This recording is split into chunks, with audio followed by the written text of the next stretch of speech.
Hello दोस्तों, welcome to new video. दोस्तों आज के इस वीडियो में दोस्तों स्विगी के अपकमिंग आईपीओ के बारे में जानने वाले हैं। लेकिन आईपीओ जानने से पहले आपको मैं बता दूं दोस्तों कि इस कंपनी के पहले हम बिजनेस मॉडल को समझने का प्रयास करेंगे, इस कंपनी के रिवेन्यू सोर्सेस को समझने का प्रयास करेंगे और की पार्टनरशिप के समझने का प्रयास करेंगे कि इस कंपनी के कौन कौन से पार्टनरशिप हैं और कस्टमर रिटेंशन स्ट्रेटेजी को समझने वाले हैं और साथ में डिलीवरी पार्टनर नेटवर्क को समझने वाले हैं। तो चलिए दोस्तों एक एक करके पूरी जानकारी प्राप्त करते हैं, उसके बाद हम आईपीओ को बताने वाले हैं, आपको पूरी जानकारी देंगे। तो चलिए शुरू करते हैं। तो सबसे पहले दोस्तों इसके बिजनेस मॉडल को समझने का प्रयास करेंगे। ये इसकी दोस्तों ये 3 साइडेड मार्केट प्लेस मॉडल पर काम करता है। जी हाँ दोस्तों, जिसमें ये 3 पार्टीज को एक साथ कनेक्ट करके रखता है। पहला है दोस्तों रेस्टोरेंट, दूसरा है डिलीवरी पार्टनर और तीसरा है कस्टमर।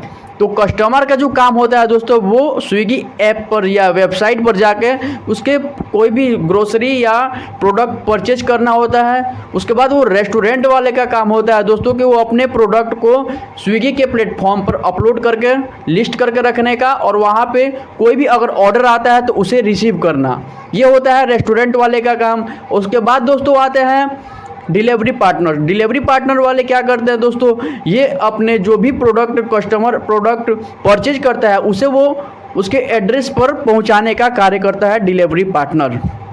तो ये है दोस्तों 3 साइडेड मार्केट प्लेस मॉडल। अब बात करते हैं दोस्तों इस कंपनी के रिवेन्यू और सोर्सेज के बारे में। पहला है दोस्तों कमीशन फ्रॉम रेस्टोरेंट। ये 15 से 25% रेस्टोरेंट से कमीशन लेते हैं और ये परसेंट डिपेंड करता है लोकेशन और रेस्टोरेंट के ऊपर डिपेंड करता है। दूसरा है दोस्तों डिलीवरी फी फ्रॉम कस्टमर, मतलब ये डिलीवरी फी चार्ज करती है जो डिस्टेंस, ऑर्डर अमाउंट और पीक आवर्स पर डिपेंड करता है। तीसरा है दोस्तों स्विगी अपने मेंबरशिप प्लान ऑफर करता है जिसमें फ्री डिलीवरी और एक्स्ट्रा और बहुत सारे एक्स्ट्रा बेनिफिट मिलते हैं। इससे भी एक स्विगी को रिवेन्यू सोर्स जनरेट होता है। और चौथा है दोस्तों एडवर्टाइजमेंट, यानी जो भी बड़े बड़े स्टोर होते हैं दोस्तों, ये रेस्टोरेंट होते हैं, वो अपने रेस्टोरेंट को एडवर्टाइज कराने के लिए वो स्विगी के प्लेटफॉर्म पर जाते हैं और वहाँ से एडवर्टाइजमेंट कराते हैं। तो ये दोस्तों चौथा स्रोत हो गया स्विगी के रिवेन्यू सोर्स का। अब बात करते हैं दोस्तों तो इसके एडिशनल सर्विसेज के बारे में। एडिशनल सर्विस की बात करें दोस्तों तो इंस्टामार्ट स्विगी के ग्रोसरी डिलीवरी सर्विस है जो कि एसेंशियल और ग्रोसरी को कस्टमर के दूर स्टेप पर पहुंचाने का कार्य करती है। इंस्टामार्ट के बाद दोस्तों दूसरा है स्विगी जेनी। स्विगी जेनी एक ऑन डिमांड कुरियर सर्विस है जो यूजर्स के पार्सल को एक जगह से दूसरे जगह ले जाने का कार्य करती है। बात करें दोस्तों टेक्नोलॉजी और डाटा ड्राइवन अप्रोच को, तो स्विगी की टेक्नोलॉजी इंफ्रास्ट्रक्चर काफ़ी एडवांस है जो एफिशिएंट ऑर्डर मैचिंग और रियल टाइम ट्रैकिंग प्रोवाइड करती है। अब बात करते हैं दोस्तों इसके की पार्टनर्स कौन कौन से हैं। यानी स्विगी अपने कस्टमर से जुड़ने के लिए दोस्तों कई बड़े बड़े रेस्टोरेंट कैफे से ज्वाइंट होता है ताकि कस्टमर को डिफरेंट टाइप के ऑर्डर्स प्राप्त हो सके, जो भी उनका मनचाहा हो दोस्तों उनको वहाँ पे डिलीवर हो सके। और बात करें दोस्तों कस्टमर रिटेंशन स्ट्रेटेजी, आखिर में क्या रीजन है दोस्तों, किस हिसाब से ये अपने कस्टमर को रिटेन करने का काम करते हैं। तो पहला है दोस्तों ये अपने कस्टमर को ऑफर और डिस्काउंट भी प्रोवाइड करते हैं जिसके कारण यहाँ पे कस्टमर भी अट्रैक्टिव होते हैं कोई भी पार्सल या कोई भी ग्रोसरी या कोई भी फूड ऑर्डर करने के लिए। बात करें दोस्तों डिलीवरी पार्टनर नेटवर्क की, तो स्विगी का एक स्ट्रॉन्ग डिलीवरी नेटवर्क है जो कि डिलीवरी पार्टनर पर आधारित है।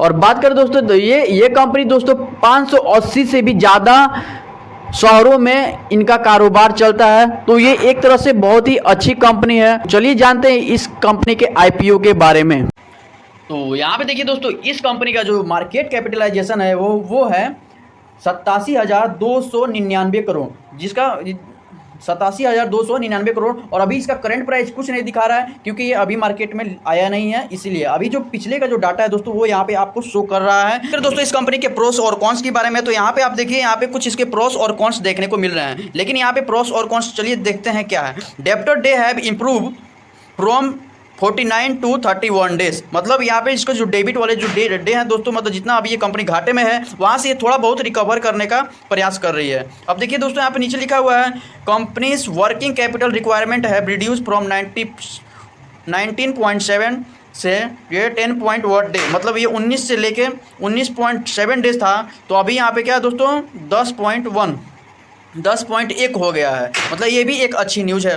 Company has low interest coverage ratio, मतलब जो इसका जो इंटरेस्ट रेट है दोस्तों वो काफ़ी कम है, इसलिए एक तरह से ये एक निगेटिविटी देखने को मिल रहा है। अब बात करें दोस्तों इस कंपनी के प्रॉफिट के बारे में, तो प्रॉफिट और लॉस यहाँ पे देखिए, यहाँ पे प्रॉफिट और लॉस यहाँ पे लिखा हुआ प्रॉफिट लॉस देखते हैं तो यहाँ पे देखेंगे तो प्रॉफिट बिफोर टैक्स, अगर बिफोर टैक्स की बात करें तो यहाँ पे 2022 में प्रॉफिट बिफोर टैक्स ये माइनस में 3,629, उसके बाद और भी माइनस में गया 4,179 और भी माइनस में चला गया, घाटे में गया। कब? 2023 में दोस्तों। और अभी बात करें दोस्तों 24 की, तो यहाँ पे देखिए थोड़ा बहुत रिकवर देखने को मिला हुआ है, जो कि पिछले से बहुत थोड़ा रिकवर देखने को, पिछले 2 सालों से अभी थोड़ा रिकवर देखने को मिला है। और बात करें दोस्तों नेट प्रॉफिट की, तो यहाँ पे देखिए दोस्तों 2021 में माइनस में 1617, 2022 में 3,629 माइनस में, उसके बाद दोस्तों यहाँ पे 2023 में माइनस में 4,179, उसके बाद अभी देखें बात करेंगे तो यहाँ पे देखिए 2,350, यानी कहीं ना कहीं दोस्तों ये प्रॉफिट अभी जो भी लॉसेस हैं उसको अभी रिकवर करने का काम कर रही है, यानी कंपनी अभी थोड़ा बहुत स्ट्रांग होने का प्रयास कर रही है। और यानी पिछले से जो परफॉर्मेंस देखा जाए, पिछले 2 सालों में से पिछले 2 सालों से इस साल जो है वो काफ़ी अच्छा परफॉर्मेंस किया है। तो ये यहाँ तक ये जो नेट प्रॉफिट है, जो कंपनी घाटे में थी तो अभी उस घाटे को रिकवर करने का प्रयास कर रही है। तो इस कंपनी के दोस्तों लाइबिलिटीज़ और एसेट्स के बारे में देख लेते हैं, क्योंकि लाइबिलिटीज़ और एसेट्स बहुत ज़रूरी होते हैं। अगर कंपनी के लाइबिलिटीज़ बढ़ते हैं, एसेट्स भी बढ़ते हैं तो अच्छी बात है, अगर लाइबिलिटीज़ और एसेट्स नहीं बढ़ते हैं तो ये कंपनी के लिए अच्छी बात नहीं है। तो यहाँ पर देखेंगे दोस्तों 2021 में देखिए 2,915 लाइबिलिटीज़, 22 में 14,412, उसके बाद 23 में देखिए 11,281, यानी यहाँ पे लाइबिलिटीज़ कम हो गए। और यहाँ पर देखिए 10,529, मतलब यहाँ पर तो और कम हो गए, मतलब ये एक नेगेटिविटी देखने को मिल रहा है। तो एसेट्स की बात करें तो यहाँ पे देखिए 2,915, 14,412, और 23 में 11,281, और 24 में देखिए 10,529। तो यहाँ पे एसेट्स कम होते देखने को मिल रहे हैं, ये एक निगेटिविटी है कंपनी की। और भी बहुत सारी कंपनी लॉस मेकिंग कंपनी है, तो ये बहुत सारे डाउट है दोस्तों। तो मेरे हिसाब से अगर आईपीओ में आपको अप्लाई करना चाहिए या नहीं चाहिए, ये आपके ऊपर डिपेंड करता है, क्योंकि एक तरफ से लॉस है, लॉस मेकिंग कंपनी है दोस्तों, और ये लॉस मेकिंग कंपनी थोड़ा बहुत लॉस रिकवर करने का प्रयास कर रही है, और लॉस रिकवर करके ही आगे कंपनी अच्छे खासे प्रॉफिट में जाने का प्रयास करेगी। अब बात करते हैं इस कंपनी के आईपीओ के बारे में, कि यहाँ पर लिखा हुआ है, पूरी जानकारी दिया हुआ है कि 6 से 8 नवंबर तक दोस्तों इसका ऑफर डेट है। अलॉटमेंट का 11 तारीख को है, और इसका जो 13 तारीख को इसका लिस्टिंग है। और अभी दोस्तों इसका जो जीएमपी देखेंगे तो जीएमपी अभी इस हिसाब से चल रहा है, जीएमपी 6% पर शेयर चल रहा है, मतलब 23 से 26 रुपये का हिसाब से अभी जीएमपी इसका चल रहा है। तो अभी देखते हैं आने वाले समय में इसके जीएमपी और भी बढ़ने को मिलेंगे। तो अगर अच्छा जीएमपी दिखे तो आप हो सके तो आपकी मर्जी, आप आईपीओ लगा सकते हैं इसमें। या इस हिसाब से अगर देखा जाए तो ये अभी लॉस मेकिंग कंपनी है, और लॉस को अभी धीरे धीरे रिकवर करने का प्रयास कर रही है।